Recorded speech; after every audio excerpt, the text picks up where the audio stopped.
Hey, good evening, everybody. This is Todd, the weekly talker, coming at you with another fabulous video.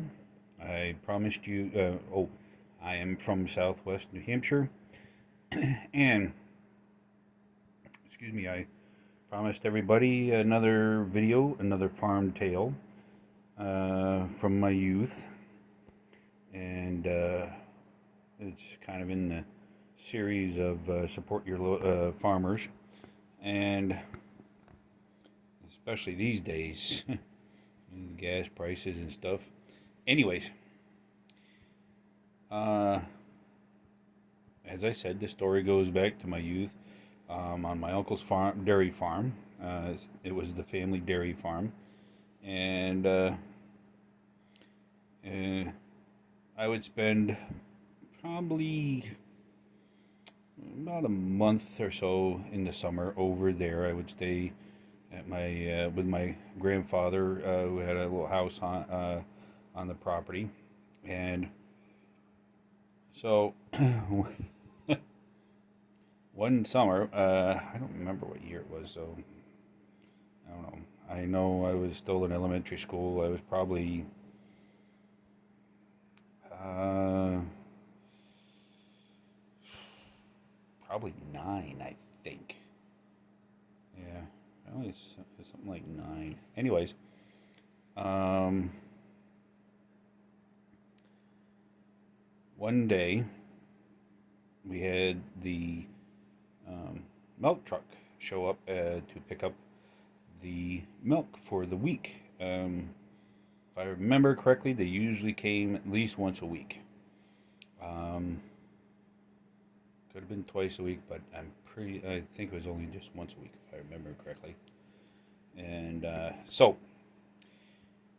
the he showed up one day, and he comes now to get off the main road or the paved road. It was a long dirt road, came down into the farm, and so you basically couldn't really see the farm that and the barn and the house and everything from the paved road. Um, where the farm was, and so this was it's a little village in Pine Island called Amity, and New York. This is New York State, and so near Warwick, New York. And so he comes down the hill, comes down the road, and everything. And they always backed up to the barn, so the driver would have to, kind of when he got down to a certain spot, he would have to maneuver the truck so he could turn it around and back it up to pick up the milk. And so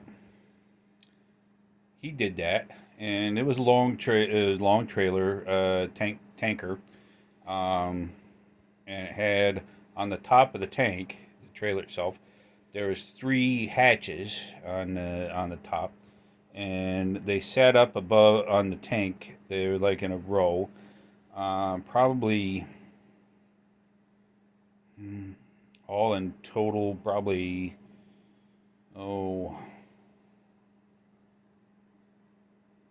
I would say about 3 feet off the top of the tank, the surface of the tank, and so it was a little, basically, without getting too detailed, it was a little taller than some of the other tanks that they would drive down with. Some of them actually didn't have hatches on the top.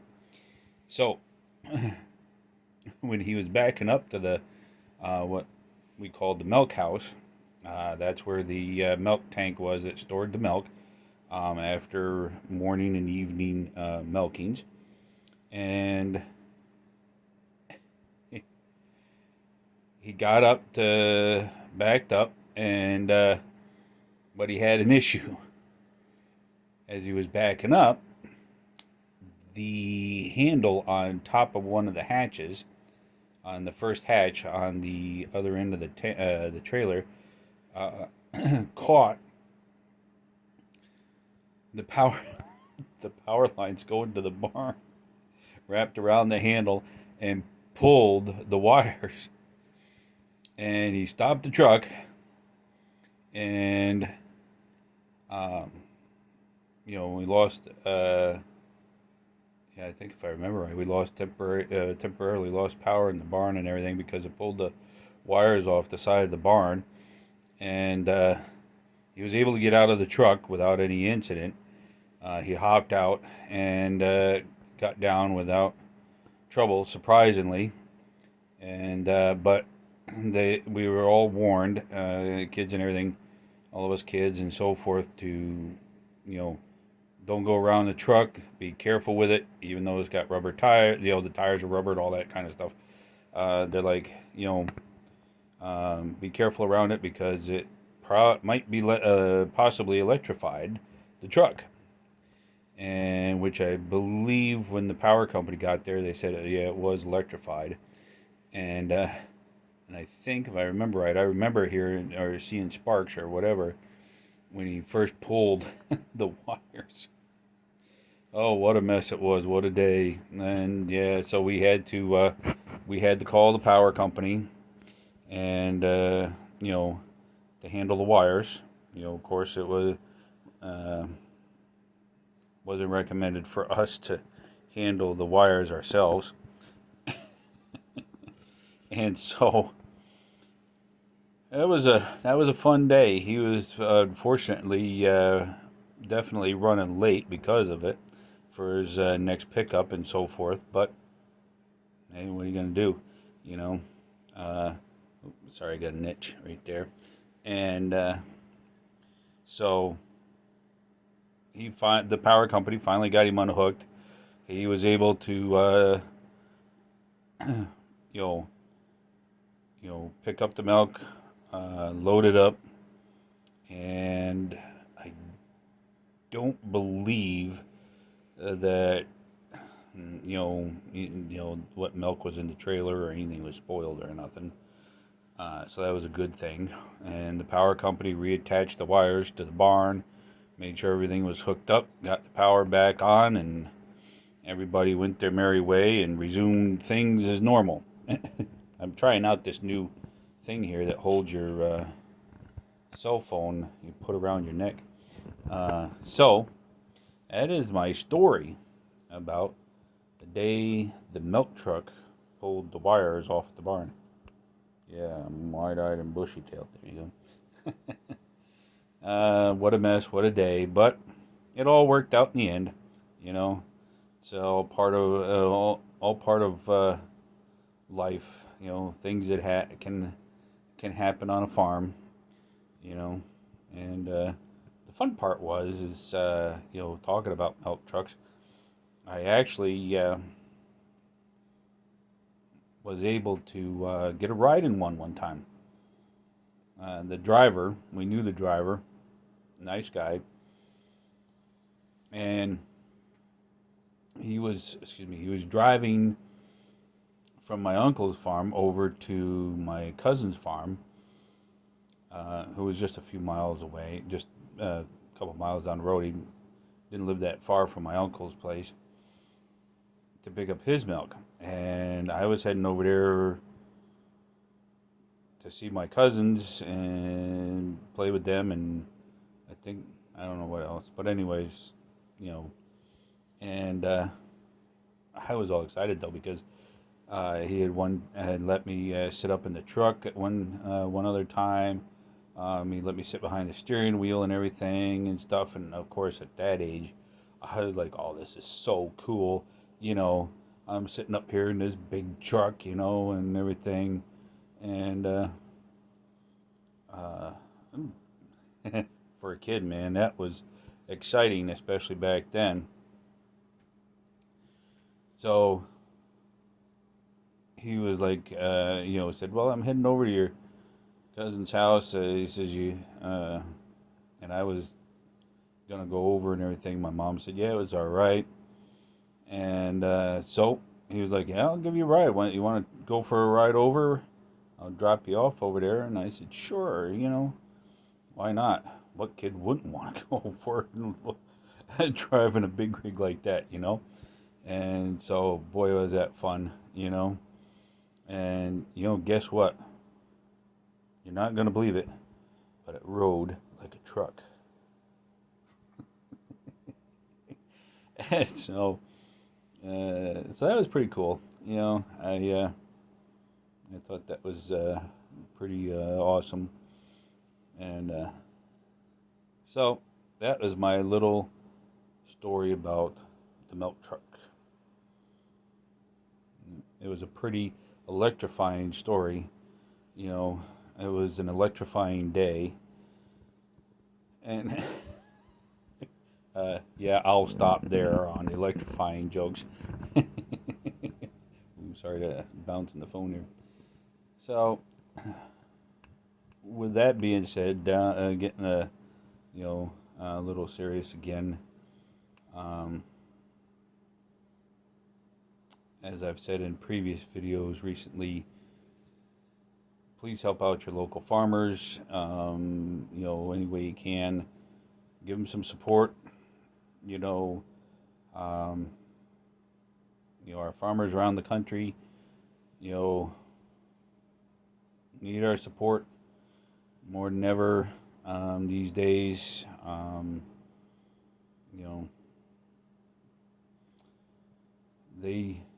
They need us just as much as we need them. They're our lifeline as well as we're theirs. So, so buy locally if you can. Go to your farmers markets and purchase stuff, and things, and just, be aware of where your food comes from. It's in the grocery store, or Walmart or wherever. Just be aware where your food is coming from. All right. So, with that being said, I think that's it. I will bid you all a good night. It is Sunday night, the 13th of March. St. Patrick's Day is coming up. I hope you all had a good weekend. We had some snow yesterday. Not a lot, though. A lot of it's melted off, actually, today. Again, sun came out and warmed up a little bit and melted stuff off. So what are you going to do?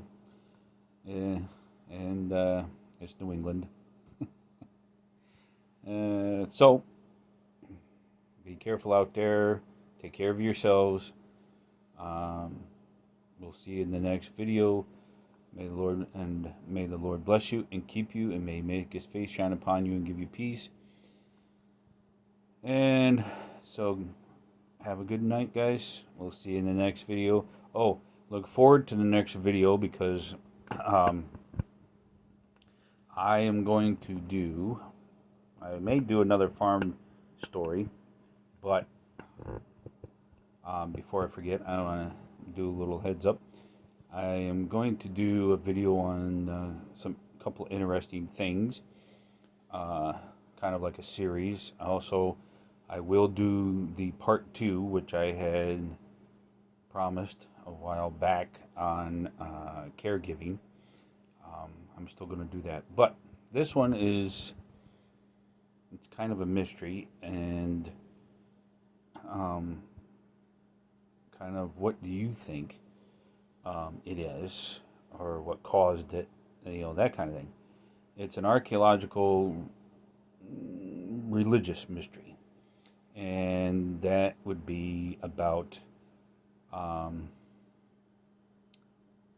the Lady of Guadalupe story in Mexico. We'll get more into that in the next video. All right? So, look forward to that, and God bless you guys. Take care of yourselves out there. We'll see you in the next video, and thank you for watching. I appreciate it. All right? We'll see ya. Bye, guys. Oh, wait a minute. P.S. I forgot in my other video to also thank my other new subscriber, Sean Theodore. He is lives here in he's a new friend of mine, and he is a church pastor as well here in New Hampshire. So I just want to give a shout out to Sean Theodore. He does have his own YouTube channel as well under his name, Sean Theodore. So check that out as well if you would like. And I'll put the his channel name in the description if I don't forget. So, how we doing, Sean? Hope and thank you again for subscribing. And we'll see you in the next video, as I said. So with that, yes, I am going to stop talking, even though